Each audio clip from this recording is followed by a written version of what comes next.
who are the teams that have big potential this college football season? We did this same segment for individuals in college football. I want us to broaden the scope a little bit and talk about teams.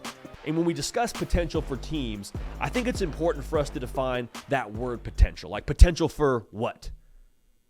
Like when you go on a date with somebody, potential for them to be a great second and third date, potential for them to be a great hang on the weekend with your friends so you're not third wheeling all the time, or is it potential for like, hey, this person could be the one? So I'm going to give you a little bit more of a specific definition for potential when it comes to these teams and potential for what they could accomplish. Tennessee, we talked about them already on this show. Tennessee, like it or not, they got the potential to crash the college football playoff party. The way that offense is set up, it is going to, I think for the most part, be able to help close the gap against teams that maybe have a higher roster talent level, teams that maybe have more 5 stars in them. The way that Josh Heupel runs this thing, we've talked about it, with tempo, with space, creates a lot of one-on-one matchups, allows his guys to go in, but guess what? He's got a quarterback now that can really make it rain on some defenses, right? Much like Hendon Hooker. And I've said this before on this show. I'll reiterate it one more time for this segment. Josh Heupel believes that Nico Iamaleava is as talented a quarterback as he has had. Josh Heupel's had some good quarterbacks. So it's all fun and games now. It's fun that Nico's got a tricky last name to say, and he's a big-time recruit, and Tennessee, are they kind of that trendy pick to win the SEC? Could Tennessee be a team that makes the college football playoff? It's all fun and games until Tennessee drops 40 on you. And you go home with a first-round exit when you thought you had a nice little at-large bid home playoff game you were hosting. I'm just saying. They could, without a doubt, be a college football playoff team. And I think the other thing needs to be mentioned here, the offense is going to get all the headlines, and it should. But this defense, man, remember that 2022 defense?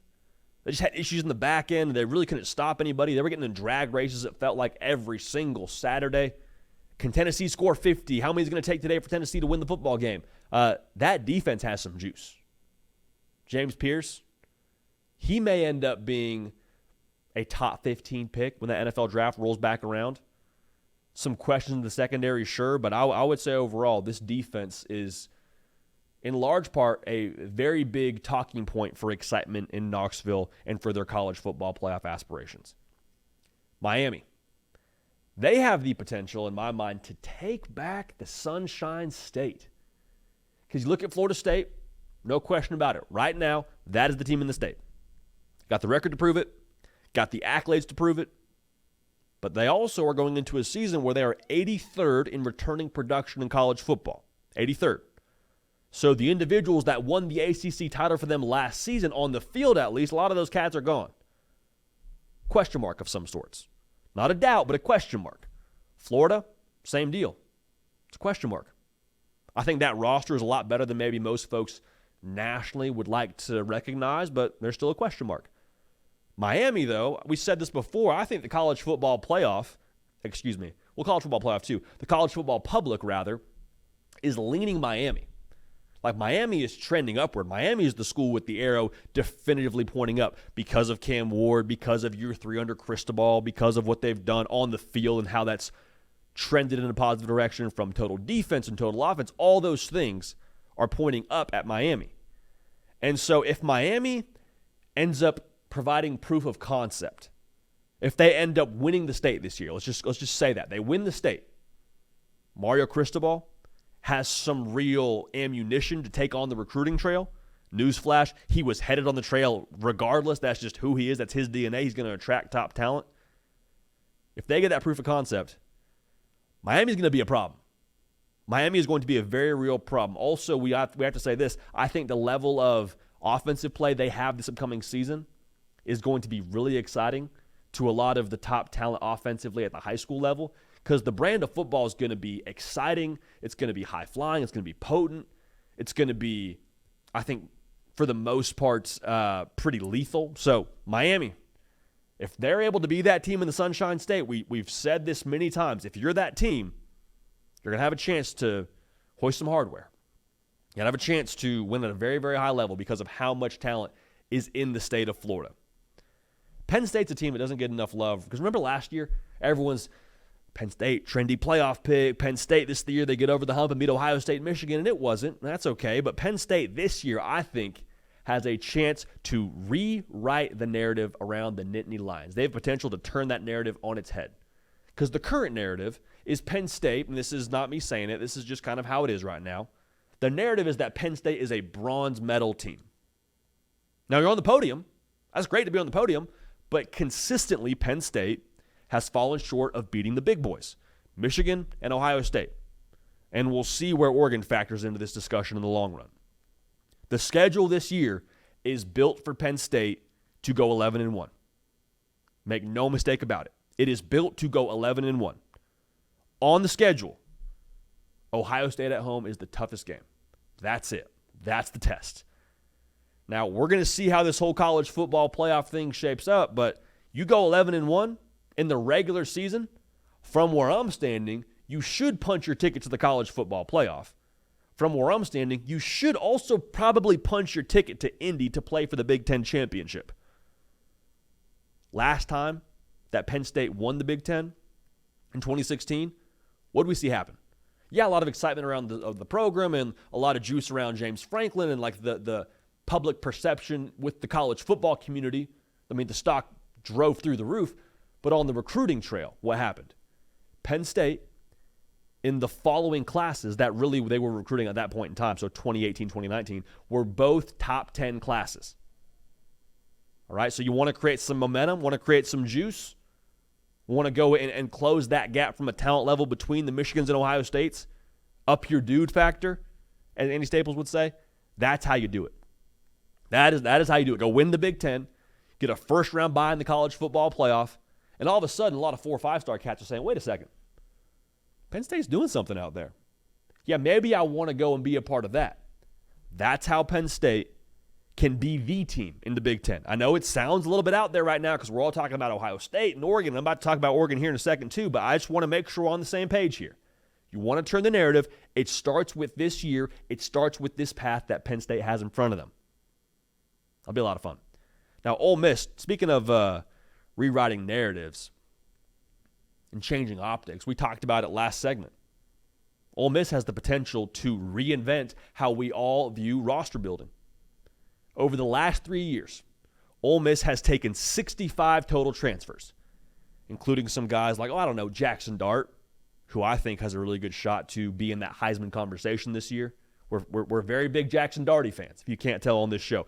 Trey Harris, who pretty much did whatever he wanted last year out wide for Ole Miss. He was a stud. You bring in Juice Wells this cycle to up your passing attack even further, one of the top receivers in the SEC from a couple years ago from South Carolina. Ole Miss on the high school recruiting level will recruit in the 20s, right? Like sometimes high teens, low 20s. It's not bad. Not bad at all. I think for a lot of schools, that would be like the creme de la creme. That'd be their best year. So why is Ole Miss in this discussion being in the college football playoff? Because typically you don't recruit in the 20s and find yourself in that playoff discussion because of what they do via the portal. And so, like we just said last segment, if Ole Miss goes on a deep run in the playoff, let's say Ole Miss plays for a national title, forget win the whole thing. They just prove that they are squarely in that discussion to compete for hardware at the highest level. That's going to reinvent how we look at the portal. It's going to reinvent the attention that we give to the portal, I think. And the attention is already massive, but what I mean to say is right now there's this thought that you cannot portal your way to big-time success in the college football world, right? Because we haven't seen a team portal their way to a national championship. But if Ole Miss portals their way to an SEC championship over teams like a Georgia, over teams like a Texas, I suppose, in this discussion, that would change the game. And it's always crazy till someone does it. It's always impossible till someone does it. Hey, man can't fly. Wright brothers. Boom. Everyone's taking flights now. Shout out Delta. No one can run a 4-minute mile. Your heart will explode. Roger Bannister does it. Everyone starts doing it like it's going out of style. Like it's the cool thing to do. If Ole Miss portals their way to big-time success, people are going to change the way they look at the transfer portal. Now, we saved the most impactful one for last, and we feel this very, very strongly. Oregon has the potential to win the national championship. Nope, nothing's wrong with your podcast, nothing's wrong with your YouTube channel. We're just letting that sink in.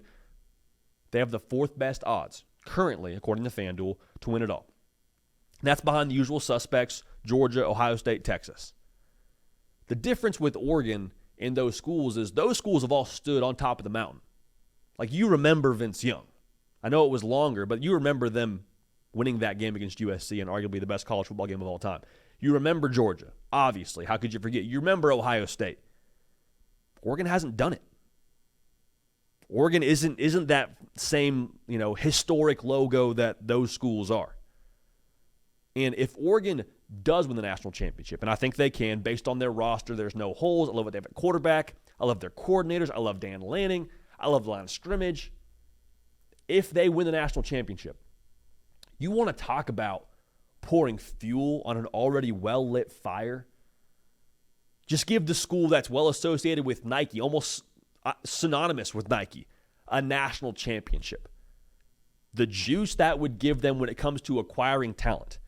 And I think the optics that would give a lot of players that are thinking about Oregon and a reason to go to Oregon, it would be a tidal wave. It would be an absolute tidal wave. So Oregon, from a roster level, they have the potential to do it. And if they do it, I think a lot of folks will start to reconsider the idea of going to play their college football in a place like Eugene. Because at that point, similar to what I said about Ole Miss, what you can and can't accomplish at a certain school, that narrative, that glass ceiling, that'll be shattered. And that would be dangerous for the rest of the sport. Hey y'all, thanks so much for watching. Subscribe to the channel here to make sure you don't miss an episode of The Hard Count. Also be sure to check out other videos on the On3 YouTube channel.